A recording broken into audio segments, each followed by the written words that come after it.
કેમ છો બધા મજામાં? આજે એક નવો વ્લોગ લઈને આવી રહી છું, તો બધા અચૂકથી જોજો અને લાઈક કરજો, કોમેન્ટ કરજો અને મારી ચેનલને સબસ્ક્રાઈબ કરવાનું તો ભૂલશો જ નહીં. તો ચાલો જોઈએ આજે હું તમારા માટે શું લઈને આવી છું. આ જો આ મારા ગામડાનું ઘર, અમારું ગામડાની મજા જ કંઈક અલગ છે. આ જુઓ અમારું ફળિયું,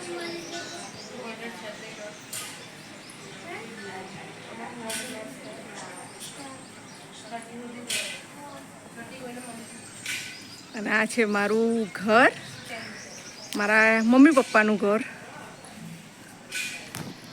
અને આ છે અમારા ભેંસો ગાયો રાખવાનો તબેલો.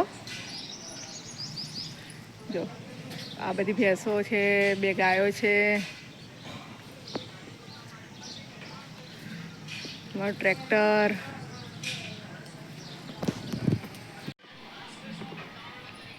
આ બધા મારા રિલેટિવ જ છે, મારા મોટા બાપા અને કાકાના બધાના ઘરો.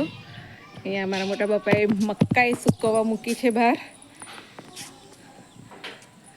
જો આ અમારું ટ્રેક્ટર છે, એના પર મારો આ નાનો ટેનિયો ઉપર બેસીને ટ્રેક્ટર ચલાવે છે.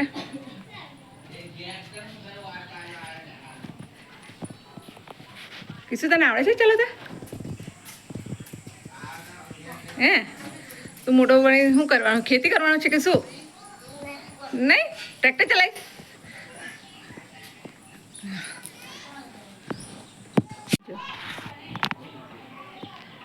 છોકરાને અહીંયા ખૂબ જ મજા આવી રહી છે. ગામડાની લાઈફ જ કંઈક અલગ હોય. અહીં એકદમ તાજી હવા, શુદ્ધ હવા મળતી હોય, આટલું છૂટછાટ છોકરાઓ માટે રમવાનું હોય. જ્યારે શહેરમાં છોકરાઓ ટીવી જોવે, મોબાઈલ જોવે, જ્યારે અહીંયા તો છોકરાઓને મજા જ આવી જાય છે.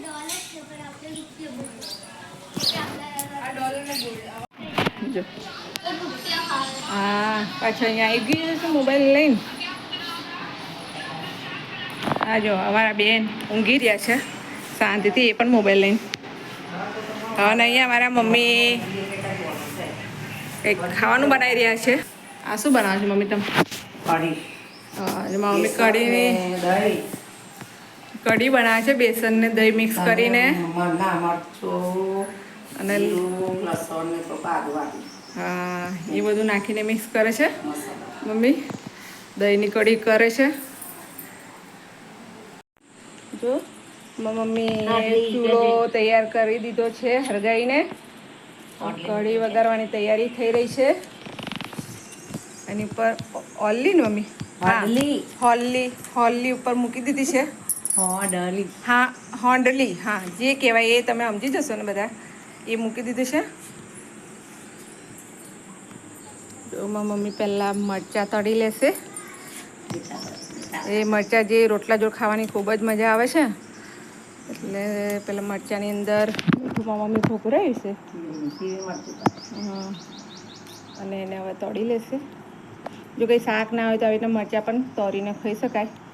આ બાજુ સાઈડ આપણી આ ઓલી જે કહેવાતું એ ગરમ થઈ ગયું છે. અંદર તેલ બેલ મૂકી દીધું મારી મમ્મીએ.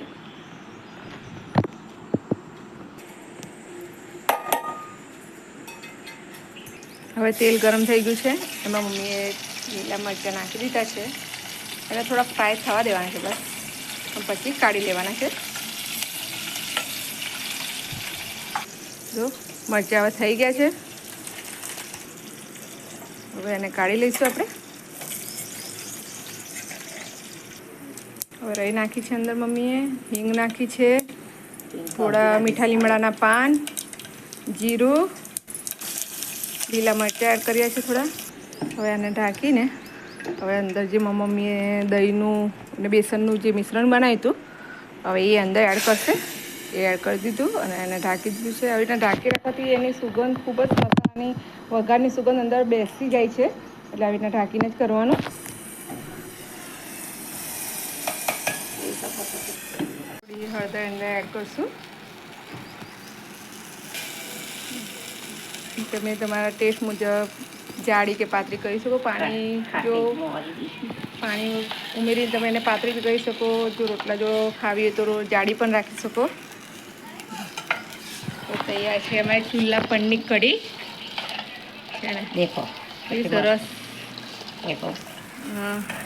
જોતા જ ખાવાનું મન થઈ ગયું ને, તો આવી જાઓ તમે પણ. હવે એને ઉકળવા દેવાનું મમ્મી થોડી વાર. ઉકળી જાય. હા,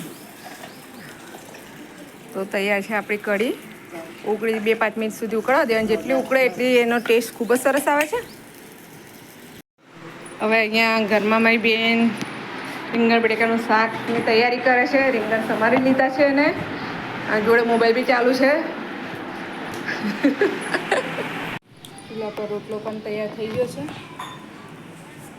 આજે ઇલેક્શન ડે છે. અમારા ગામમાં વોટિંગ ચાલુ છે. સ્કૂલમાં બધા વોટિંગ આપવા જાય છે. આવ્યા છે બધા વોટ આપવા માટે.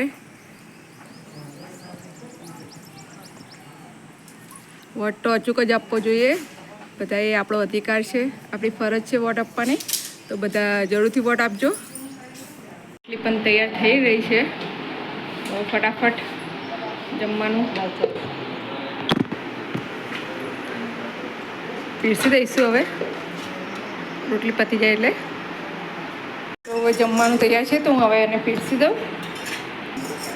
મરચાં તળેલા છે એ મૂકીશ. શાક જે મારી બેને બનાવ્યું છે એ, હા, સુગંધ તો ખૂબ જ સરસ આવી રહી છે. આ છે કેરીનો રસ. અત્યારે ઉનાળામાં કેરીનો રસ ખાવાની તો મજા જ કંઈક અલગ છે. અને આમાં છે કઢી, એ હવે કાઢી લઈશું.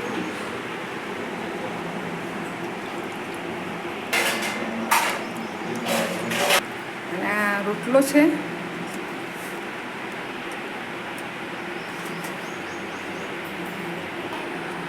તો તૈયાર છે જમવાનું. હવે હું જમી લઉં.